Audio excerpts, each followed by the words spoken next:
All right, good morning, everyone. I'm SB Barber of the SB Barber Morning Show, and I have the privilege of broadcasting live from Cuppa, Java. Everything is political. It is Wednesday, best resources, and everything is political. Everybody's still breathing. We're all still intact. Our president-elect of the United States is Donald Trump. So many thoughts and opinions about it all, but it is the day after, so it's now time to move on. All right, I'm going to be talking with a couple of people and just give you a sense of what's happening here and how people are feeling right here at Cuppa, Java. All right. Good morning. All right, can we talk just for a moment, which we have before. Come on up here with me.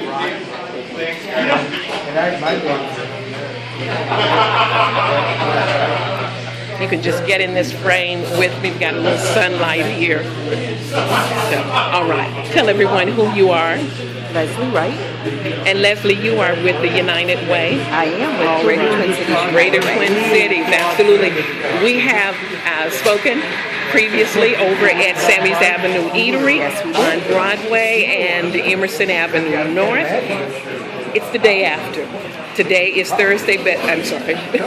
Wednesday, best resources. Everything is political. Tell us what you're thinking. I'm a little numb right now. I'm thinking, how do I tell a 16-year-old child what happened today? Were half of the people that said they weren't going to vote for Trump truly supportive? And then what do they think about people that look like me? And immigrants and Muslims and Latinos and African Americans. It's a tough day. It's a day that you just don't know what's going to happen. But we'll come through and we'll get over it. Now, when you move on. Because of the helm that you are involved with the United Way, where had there been a plan already, or what does this mean to you, even from a funding, financial standpoint, etc.? You know, I don't really know the answer to that. I haven't even been in the office as of yet today. There was no plan around the political choices that we were given. So I don't know. We'll be involved in that later, but I don't know the answer to that right now. All right. I do appreciate you talking with me, and we'll be talking a little bit more. Right. All right. Thank you. As you can see, there are various opinions. Would you like to give us a thought? Come back. All right. Absolutely. I'll come back. Great. All right, gentlemen.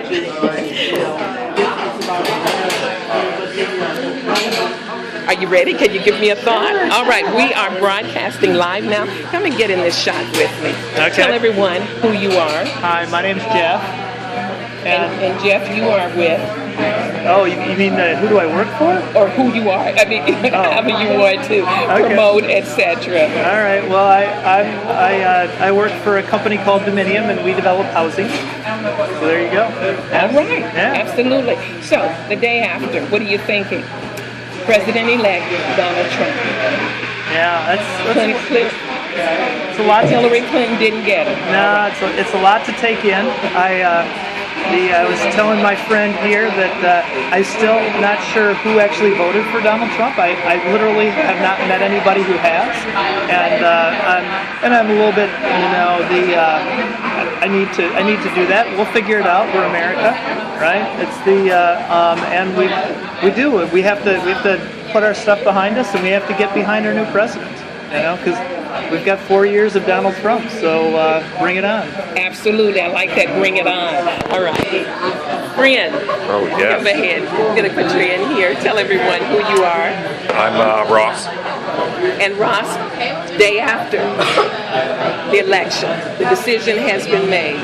A people, the people, some people, most people made a decision. And Yep. President-elect Donald Trump, what's your thinking? Same thing. He's president now, so we'll just have to get behind him. All right.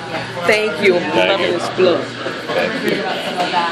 All right. As I move around here, I'm here at Cuppa Java, and I am SB Barber of the SB Barber Morning Show, and I'm just getting comments the day after. Everybody's checking their pulse. We're still breathing. We're still doing what we need to do. But may I get an opinion? And first of all, why do you come to Cuppa Java? Will you tell everyone who you are?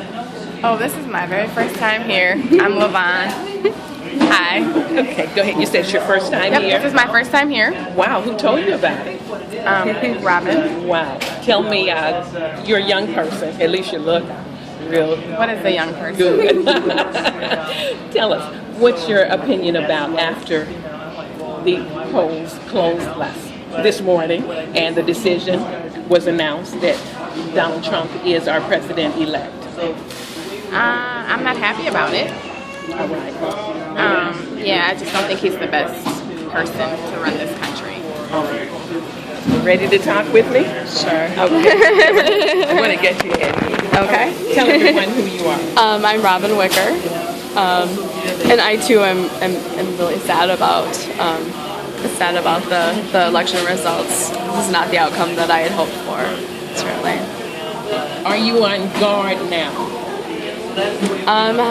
Yes, I would say so. I'm nervous about what this means for our country. Yeah, what changes are ahead, and if he can unite the country. Seeing as with a lot of the statistics and a lot of the commentary with our prominent news entities, etc., let's go this way. The largest percentage of the votes came from men, and in addition to that, rural areas. I'm just going to keep it real simple. Rural areas. Those areas that somewhere along the lines they felt that they had been forgotten, and the commentators are saying Donald Trump's statement was he would not forget them, and he worked those areas. What do you think that's saying? Again, remember, the numbers were high for men voting. So, what would you like to say as it relates to how the rural areas will benefit? You know, I don't know. I don't know. I don't necessarily think this is for the rural areas as much as it's just about the country being frustrated and making a point that they want change. So I don't necessarily see that this is recognizing the rural areas as much as it's frustrated people speaking out and voting for change. Thank you so much. While people are in this frame of mind, it's difficult for many. Concerns, etc., all over the nation, and in some situations, all over the world. The eyes are on this decision that has been made, and so I think people are still just kind of processing. First of all, did they awaken to a dream? Possibly. Is there possibly something that's going to come out that will say that Donald Trump is not our president-elect, etc.? Wow, these ladies started smiling. Goodness. Sometimes I've smiled all day. I'm getting an EMT. Wow, the moment I said that. But anyway, here we are talking, and this is what's happening at Cuppa Java. We're going to get some more comments, and thank you. And so this is what's happening, Cuppa Java. And you're going to be hearing from one of our commentators, as well as one of our analysts. And it's going to be good to hear from him, and as he has a moment just to adjust to what's going on. Wonderful, wonderful. Brett, go ahead and greet everyone. How's everybody doing this morning? Good morning. Yes, it is a very interesting day, a day after election, but let's talk about it, figure out what's next. I know. As I've gone around the room, Brett, talking with various ones, most are somewhat anesthetized, somewhat sedate right now, and really not quite sure where we're going or what this really means. And many are in dismay. So I don't know if I want to say that I've actually spoken with someone yet from a whole different perspective, but not yet. So give us our update. As you indicated, this would be a great day. The post-election, and Donald Trump is the elected president of the United States. So bring us up to date on your, analysis. I think we're in for a new reality throughout the United States. The direction that we were going is going to be on pause for at least 2 years, if not longer. What was that direction? Let's help everyone. I think what you saw for the past 8 years, even with the very questionable and obstructionist activities of the Republican Party, that there was space to have the conversation on some critical issues. I do not think that that's going to be the case over the next couple years for sure. You're going to see a lot of, as they say, repeal and replace. And it's not just going to be on the Affordable Care Act. It'll be on a little bit of everything. What comes to your mind? I think right off the bat they're going after Planned Parenthood. That's for sure. And why do you say that's for sure? Because they said they were going after Planned Parenthood. All right. They said that they're going after several other social issues. That abortion is going to be on the docket. The issue of, and you got to remember that not only is it just one seat that's vacant right now, but there's 3 justices that are center right going left that are 80 plus years old. So he'll have the potential of bringing in 4 Supreme Court justices over the next 4 to potentially 8 years for sure. If he maintains the position. The issue of firearms and how communities are inundated with the current guns, arms, and everything else is still there. Our foreign policy, allowing people to come to our country and then trying to push people out. 11 million potential people that they're going to look at trying to deport. So it's going to be the greatest hits, and we forget that it's the House and the Senate of the Congress that was maintained, and now they have the checkmate piece with the presidency. So it's a very interesting day in America. I personally think it's a sad day because we just elected an individual who was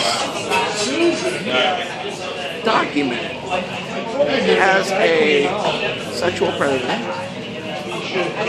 homophobic, xenophobic, misogynist, again, sexism,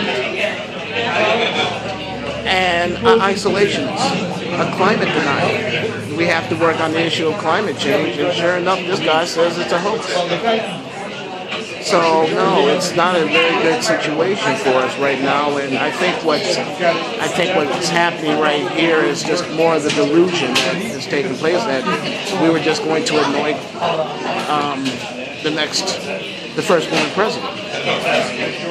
And quite honestly, you had a side on their side that was committed to creating that checkmate situation. And the harsh reality is that they wanted it more than us. I say us meaning the idea of progress for our society. For a lot of people, even within this coffee shop right now, will it affect them? For some, yes, at certain parts.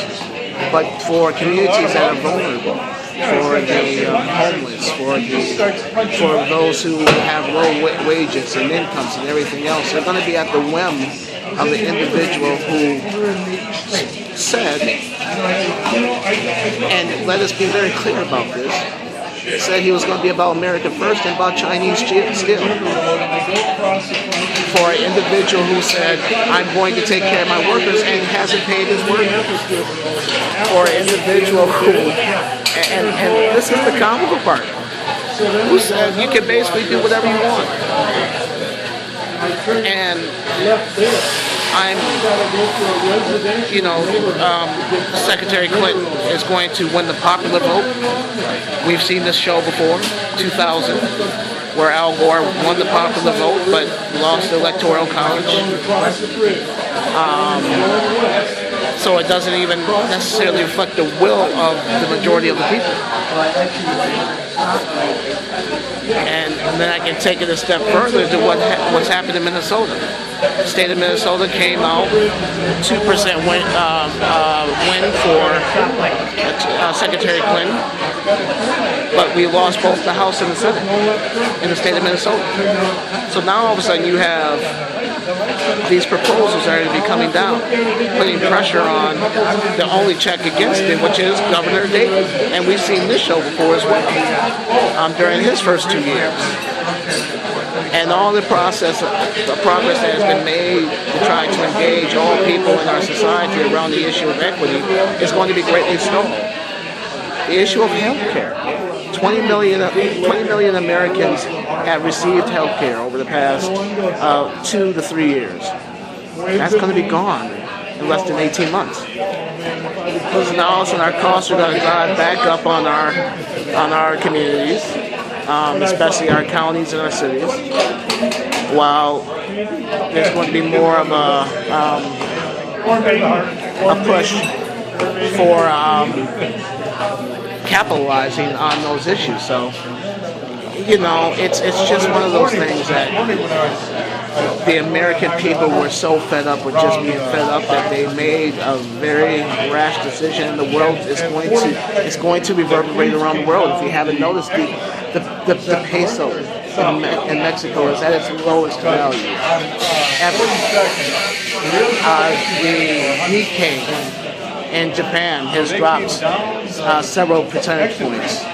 The FTSE over in London and various other markets across Europe have dropped multiple points already. I'm still trying to figure out what's going to happen. And if you haven't looked at the potential individuals who are going to be those who are going to be in his cabinet, I mean, David Clark from Milwaukee County as potentially as your Homeland Security person is absolutely astounding. Rudy Giuliani, potentially in the cabinet, or a senior advisor at least. Newt Gingrich. I mean, the hits go on and on. What are you thinking about these hits? I think that this is going to be a crime against humanity. How so? Well, you see what they're about. You see what each and every one of these individuals are about. They're about the suppression and the elevation of, quite honestly, the dominant, the old way of what America was. Led by white male dominance. And unfortunately, that's not what America is today. America is browning, it's diverse, the millennials are trying to figure out what's going on. Over half of our society are women. But if you look at the initial cabinet appointments, you pretty much have all white males, or who believe in the narrative of white male domination. It's an isolationist issue. So there's so many questions that are going to arise. I'm hoping that this individual who we just, and we say we because it's the will of the people through the Electoral College, and these are the rules that we actually have before us, that he is the elected individual. Unfortunately, it's going to represent what is probably not the best for our society. All right. Now, as we are sitting here, and as I said initially, there are various opinions, etc. What should folks be preparing themselves for, even from the economic standpoint, looking at, things are happening even on the Dow Jones as far as that's concerned. Dow Jones will probably drop about 5 to 6 points for sure today, and we'll probably drop a couple more points through the week until they start to understand what Trump's true economic agenda is going to be. And if we were paying attention through the whole campaign cycle, there wasn't much of a coherent economic plan. Outside of it's going to be great and huge. So the investment of infrastructure of $1 trillion as it is necessary, it is not necessary. The way that he's attempting to go about it is even going to put a cost and a drain on our society. All right. When you mentioned the cabinet, looking at what the cabinet, Donald Trump's cabinet may look like, you have more thoughts about that? How do people, shall I say, just from a very basic standpoint, as they come out of their shock and awe, beginning to pay attention, and we've talked in detail on everything as political as it relates to follow the local, the state, and the federal. Follow the budget. See what's going on. Accountability. Holding people accountable. Well, again, listening to Trump's approach to taxation, even, that he says he's going to give a tax break to the middle-class Americans, and that's not the case. It's a major tax deduction available for those of the 1 to 2% side of things, and then with the hopes of it trickling down. And this will be a massive trickle-down approach. When you have an individual like Paul Krugman, who is a world-renowned economist, basically saying that this could trigger a recession, you gotta take note to it. When you listen to all the economists across the board on their approach, that this could trigger a recession. You got to take approach. There's a reason why the vote, even in the UK, which is similar to what we just did, but the Brexit vote caused such a ripple effect, and still causes a ripple effect. And luckily, they had at least the check that the courts had actually said, well, based on our interpretation of the law here in Britain, you just can't do it.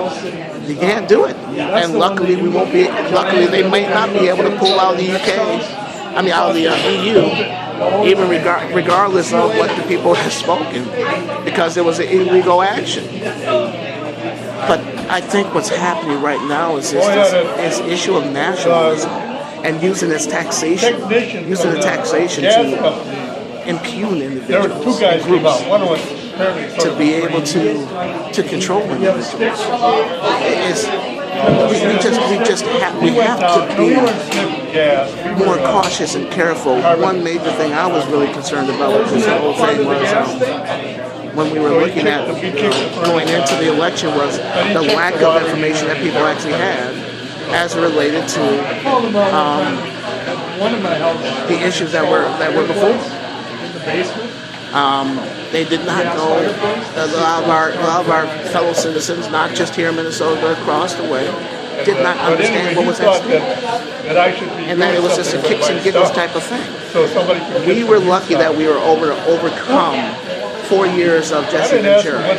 And quite honestly, Ventura, as he wasn't as polished as whatever else, it wasn't totally detrimental because he had great people around him that saw things from all sides of view and had understood the process. This group is coming in to basically destroy how Washington currently works and not actually in its best interest.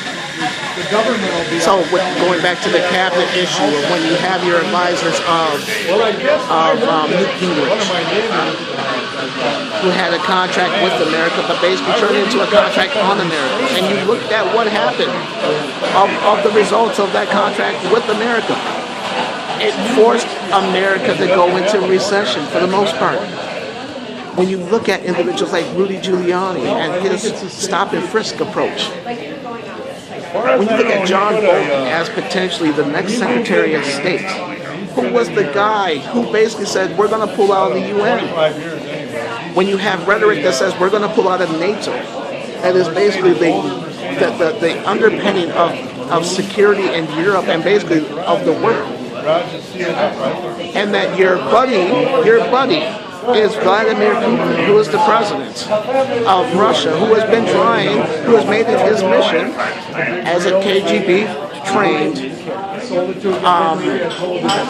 operative to destroy America. So no, I don't think America actually made a good and clear choice yesterday. I think America made, and quite honestly, let's look at the demographics who voted for the change. 85% it was 85% of non-college degreed white people, men, and then 12% of Latinos, and I'm still trying to figure that out, and 8% of African Americans, what I'm trying to figure out as well. And to say that this is not about race, class, sex, and anything else, people need to get their heads out of the sand and kind of realize that this is going to affect everybody. Is gay marriage back on the block? Yes, it is. It is. There's a reason why North Carolina came out for Trump. You had voter ID, you had voter suppression going on. It happened in Wisconsin. People forget that the ID was actually in place in Wisconsin. That in Arizona and Texas and other places, Democrats claim within 6 points of winning Texas yesterday. 6 points of winning Texas. And probably would have won Texas if it wasn't dealing with the ID issue. So, no, we have to realize that there is a handful of individuals that are working to control our society. Bring it to Minnesota. What are we looking like right here in Minnesota based upon this elected president? Well, for Minnesota, our battle is not going to be so much with the president, even though the issue of the Supreme Court. And then we'll bring it down to the Twin Cities. Yeah, the issue of the federal races, it won't affect the state of Minnesota as much, with the exception of the Supreme Court decisions, with the decision actually the issue of immigration is going to be a major piece. Those who are here currently without documentation, and what's their lot going to be. And that's close to, if I remember the numbers right, close to 300,000 fellow Minnesotans that we could be deported. I mean, we're talking about close to 11 million individuals, which represents 6% of our workforce. So in the state of Minnesota, we're probably talking about 8% of our workforce. How in the heck are we going to be able to maintain our economy if we don't have workers in order to deal with the issues that's going on? when you take away 6%, when we're already working at extreme margins. The state of Minnesota is already at an unemployment rate of just over 3.5.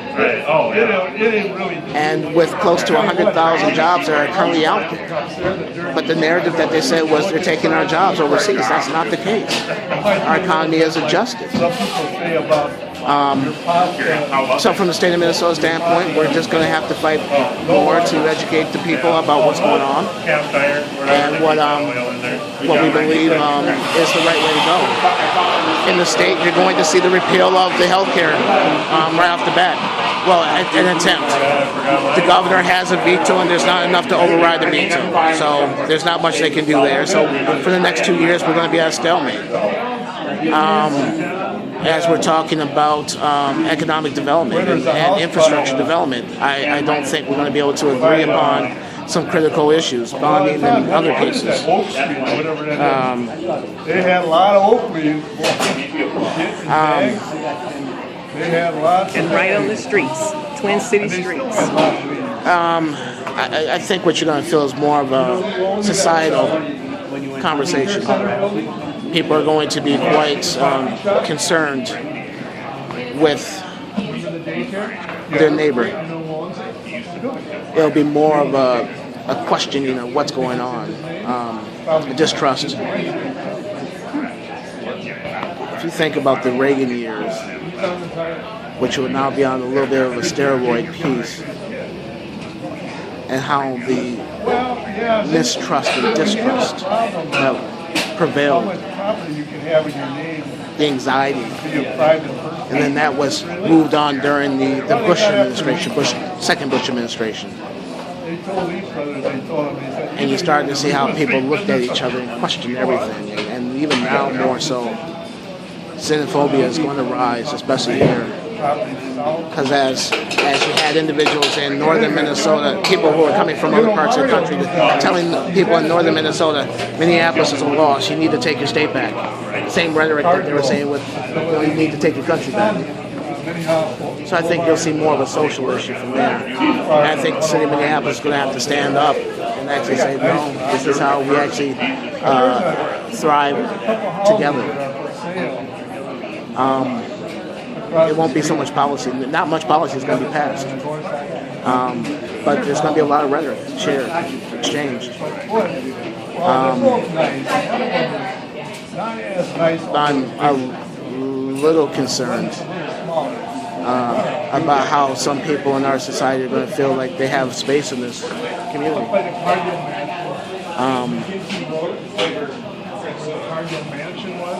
The issue of community and police relations is going to be front and center, and you got to remember that we just had a president-elect who is now saying law and order. You need to respect police, and that one of his cabinet members or senior advisors, Rudy Giuliani, has a policy of stop and frisk. How is that going to push down into our cities and surrounding areas?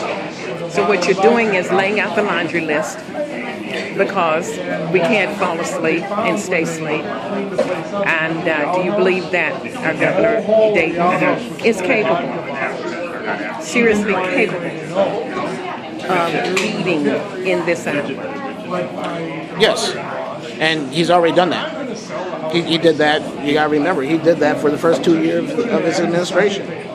He was, and actually that was with less of a working. There were more Republicans in both House and Senate back then, and he was able to hold the ship and basically say no. The problem is that Governor Dayton only has 2 more years. So what you heard yesterday was the end of one election cycle and then entering into a new election cycle. Who's going to run for governor? And now all of a sudden the money is going to flow in to take over that next step. Because if they can take over Minnesota, they can take over it. Because quite honestly, we are the last bastion for inclusive, progressive not from a political standpoint, but from a evolution standpoint. Policy model. It's the last area that can actually say this is what we can actually do. I can't even count California because they had they get bogged down with so many government, citizen-driven initiatives that you can basically throw a bunch of dark money on and basically pass whatever the hell you want. So we're one of us and potentially Oregon and Washington are the last states.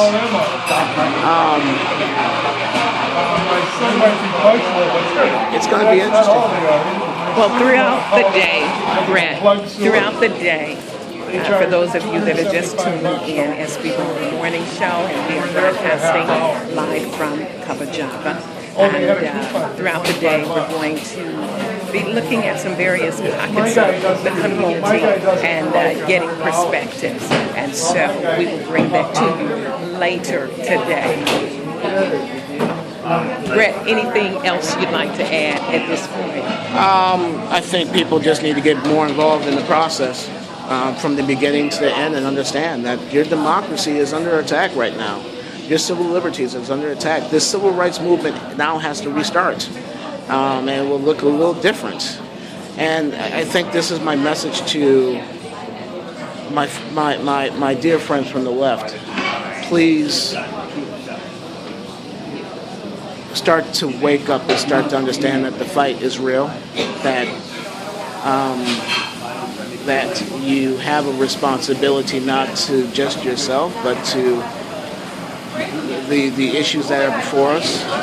To my friends to the right, that we're all in this together, and we have to acknowledge what is the real. What is the real? I was just making sure that they weren't sweeping this street, but it's just over here.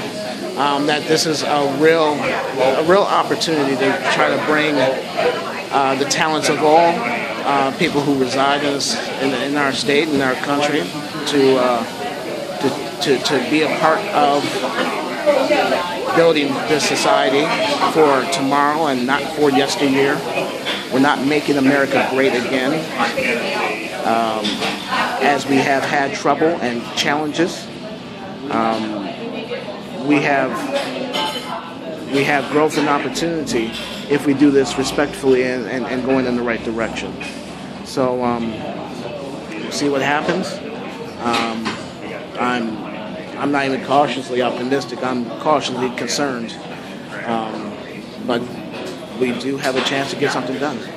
All right. Okay. Well, Brett, here's what we're going to do. We're going to transition and stay with us, everyone. Again, we'll be coming to you throughout the day for the day after the election. President-elect is Donald Trump. I'm SB Barber of the SB Barber Morning Show, along with commentator, political analyst, Brett Buckner, and we are signing off for now. Thank you for joining us. Follow us. Be sure and follow us on YouTube, GMN Live TV, as well as follow our broadcast. You just simply Google SB Barber, and it'll show you where and point to how you can view, watch us, and listen. Follow us on GM Live TV on Facebook and Twitter, GM Network. From Cuppa Java and everyone, I've got to go now. Thank you.